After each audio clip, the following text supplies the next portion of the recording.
First, I apologize for the quality of the video. I was never intending to do a video about this compressor, but as I've been looking at this compressor for several years, I haven't really seen the information that I was looking for.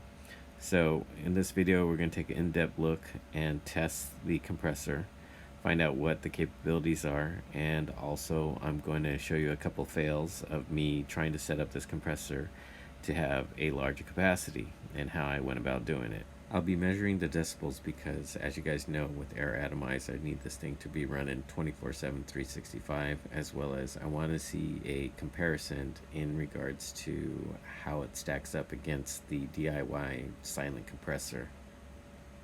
This compressor is going to be the backbone of our outdoor Air Atomized experiment. So the reliability and durability of this compressor is very important. So don't forget to subscribe if you want to see how our first outdoor Air Atomized cannabis grow is going to go. Alright, looks like we got our package in, and over here we're working on HPA versus AA, but we're going to give this a shot. Got a compressor, a silent compressor, allegedly.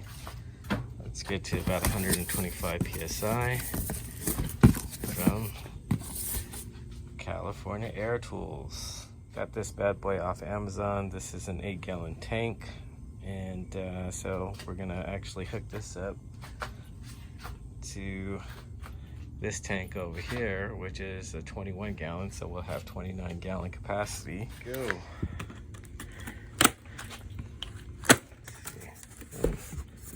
That's it.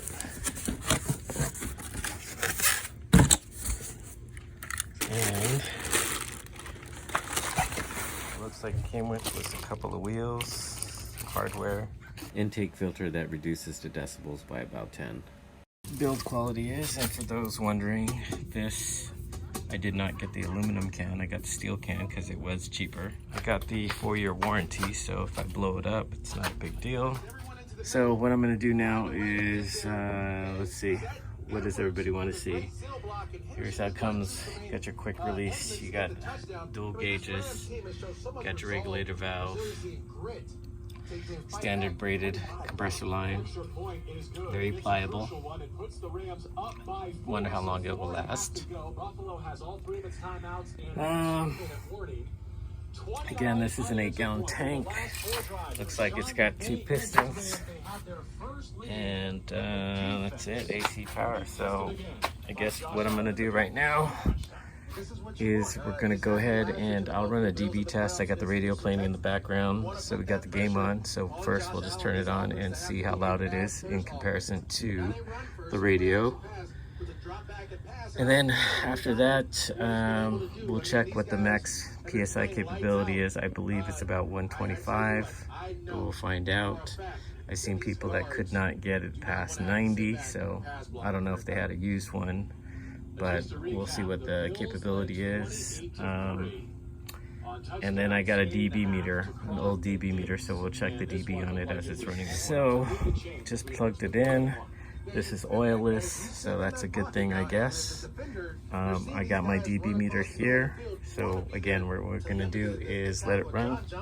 And in the background, it has the radio on. The battery died, so I'm about to go get another 9-volt to test this out. PSI that it was set for was just, what is that? It's 120, what is that, increments of 5? So it's about 105. No. How's that meter read out?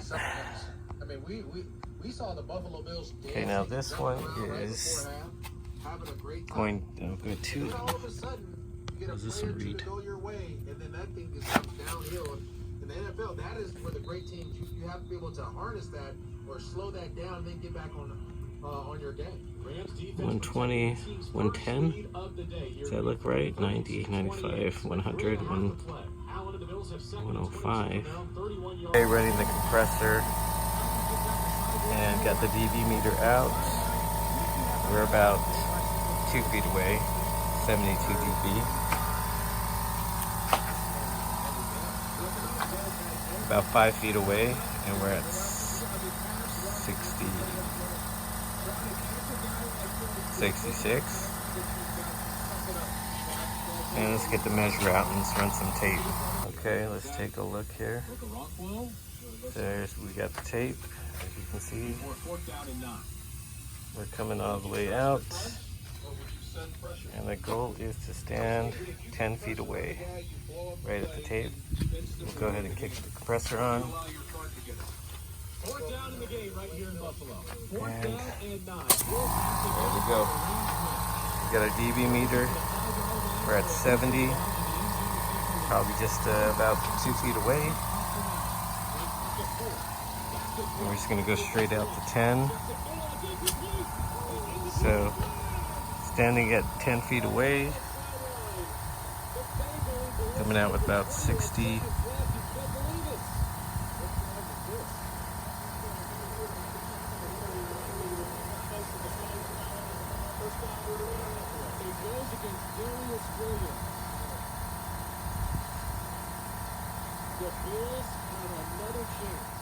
We'll just say stable at mid-60s.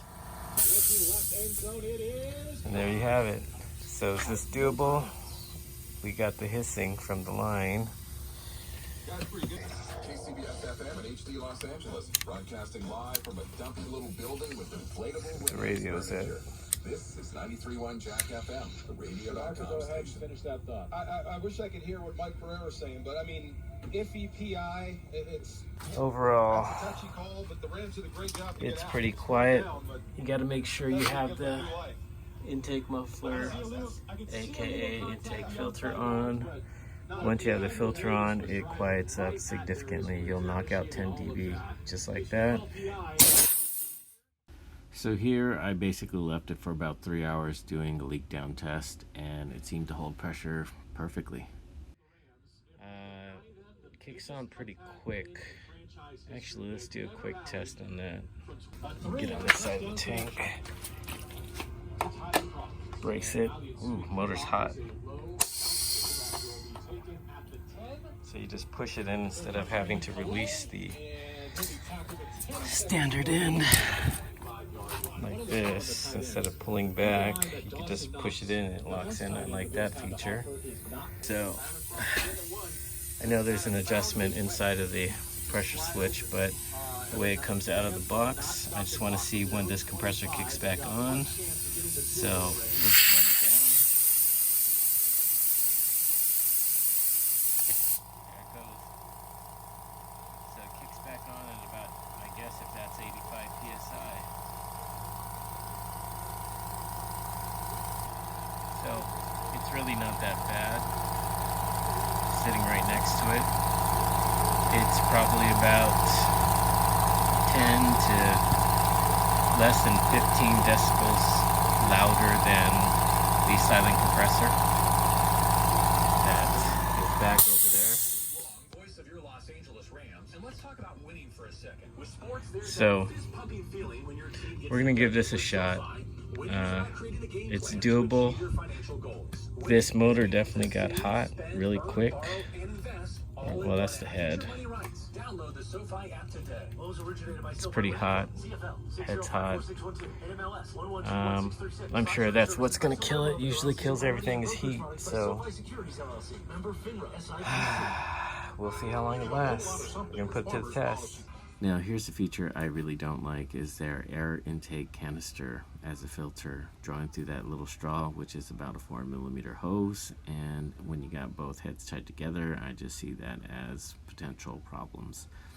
So I get it, they're trying to keep the dBs low, but we'll see how long this lasts. What's pretty funny is, if we take a look at this setup, we got the pressure coming out of the tank into the pressure switch. You got a gauge here, and then you have another gauge here on the regulator valve, and then you have your outlet.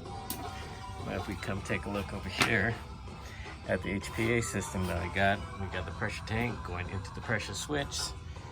Notice, same switch, and you cut your outlet. You got your pop-off valve here going to your solenoid. We have our inlet. Right here we have a check valve, one way, so it doesn't back out. And then we have our gauge here. It's a very similar setup. We just don't have the unloader valve. Well, we got the unloader valve, but it's not hooked up, of course. We'll come back over here, see how they use the pop-off valve there. I just thought that was pretty funny since we're putting this HPA together and it's running. Got to test. See some of the mist spraying out here. So getting this set up to do the air atomized versus the HPA, and this is going to be our HPA system. Just test running it right now, and it should fire. There we go. That's it. All right. Well, as you guys know by now, I can't leave anything alone, so I'm going to modify this, and I have extra parts. So I started looking at it, and I took this cover off so we don't ruin that, just in case we need to return it. And I got a used one, which fits nicely. So that fits right there. We're gonna have to drill a hole in this one, because what we're gonna end up doing is we're gonna end up putting this here in the other compressor, and we're gonna tie them together. We're gonna use this one to regulate the pressure of the air atomizing aeroponics tank, which is that big 21 gallons.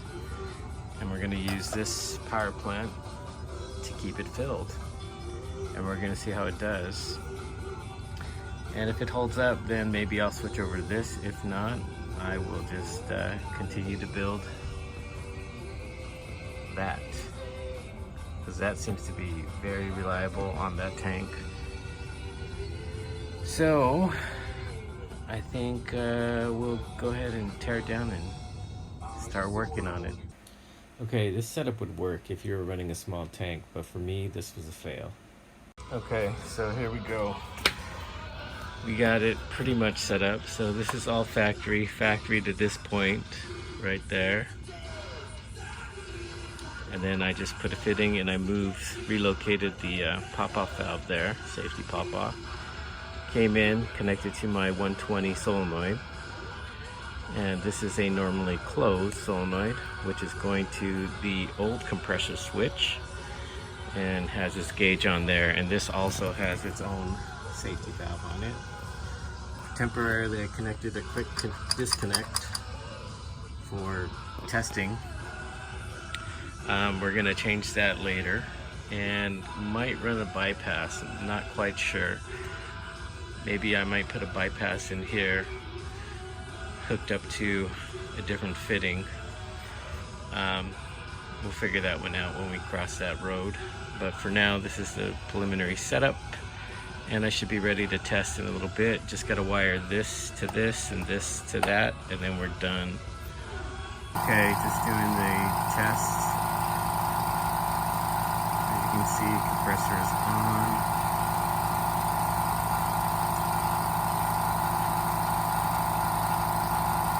Got a leak. So it's pretty quiet. As you can see, we're right here. Probably about two feet away from the... Oh, my leak's not happening. Cool. Alright, this is just a temporary setup. What we got here is we got the original equipment all set up. There's our regulator valve for our outlet. We're going to change the layout of this a little bit. Then we have the main pressure of the tank. And we got the safety pop-off valve there. Over to a solenoid. Going to another pressure switch, which has a different PSI. We're barely over 90, I'll say 95-ish. Coming in at the right angle.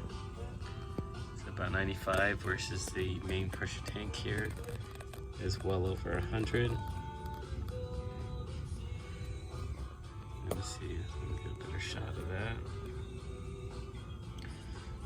And then we got this pressure switch feeding into my portable tank that I made today.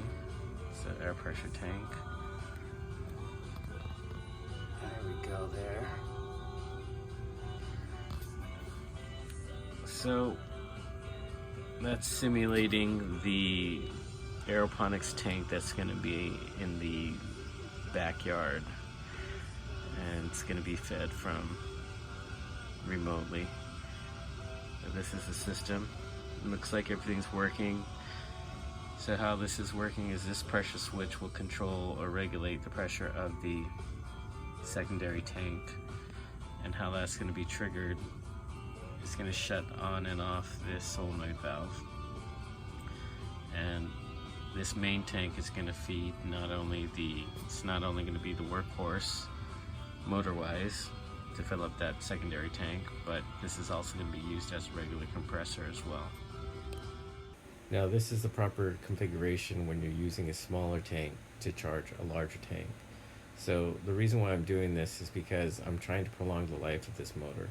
By using a solenoid valve to charge the tank, it'll charge it instantaneously rather than using the compressor motor to charge it as if it was set up in parallel. Okay, check it out. We're just running a test on it. We eliminated everything off of this side, just hooked up the pressure line, filling up the tank right now. And since this one doesn't have power, I have to do it one at a time, but watch when we fill up the tank. Okay, so we're gonna get that equilibrium again, and we should be at roughly that 33 psi. And we come into, I hear a leak.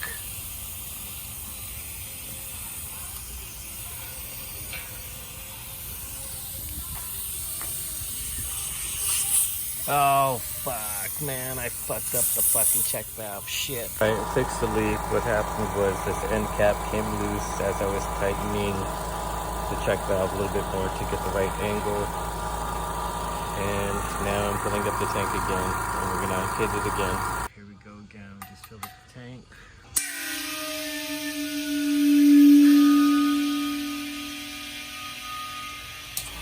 Let's do it again.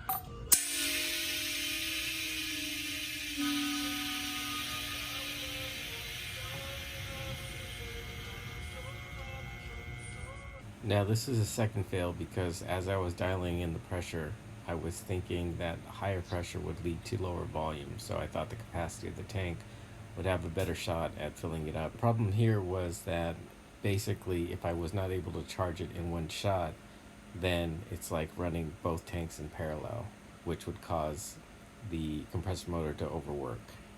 So what I ended up doing is matching max PSI here with max PSI here being the same, thinking that thinking that it would take less air because it's going to be at a higher PSI. So I'm going to try to trigger this one right now. Let's see where it sits on the, there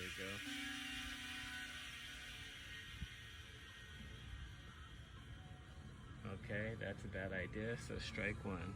Now this is where I basically got it set right now, so I know I can do it in one shot if I lower the PSI just a hair more, but I want to test the build quality of this compressor, and I want to push it to see where the breaking point is going to be. Try this again.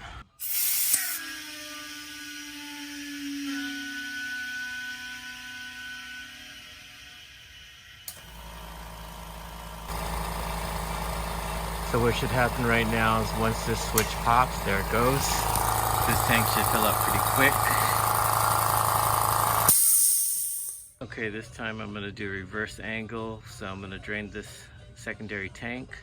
Once I hear the click, I'll let the trigger go and we'll see how this pressure drops, how far it drops.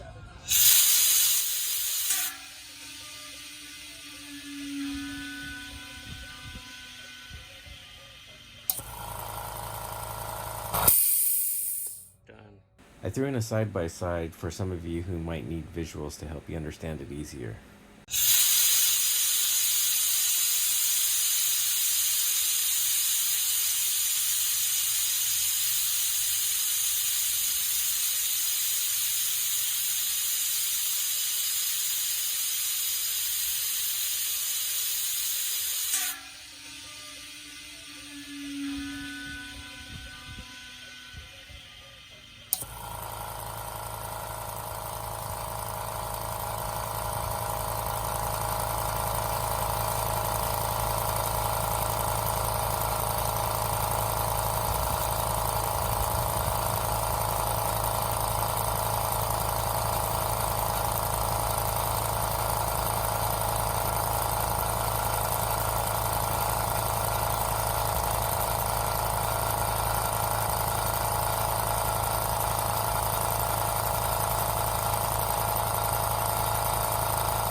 think it should be shutting off at a couple PSI.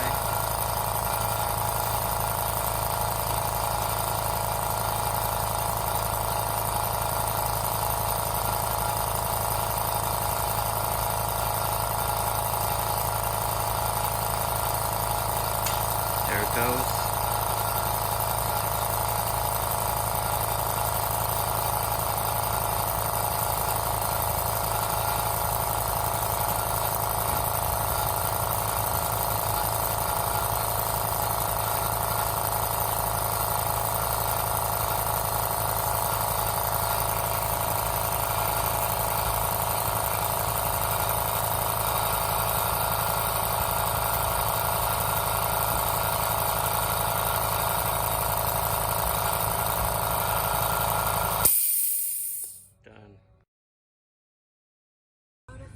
So the way that this is working now is that this thing, as soon as it kicks on, as soon as the solenoid kicks on here, then mass air comes from this tank and pushes it all the way into here, so it gives it a quick boost. Think of it as nitrous. And then outside of that, since the switch doesn't trigger off, since this doesn't have enough capacity, then what will happen is this motor will start running for about a little over a minute, and that's what it takes to fill up this and shut this switch off.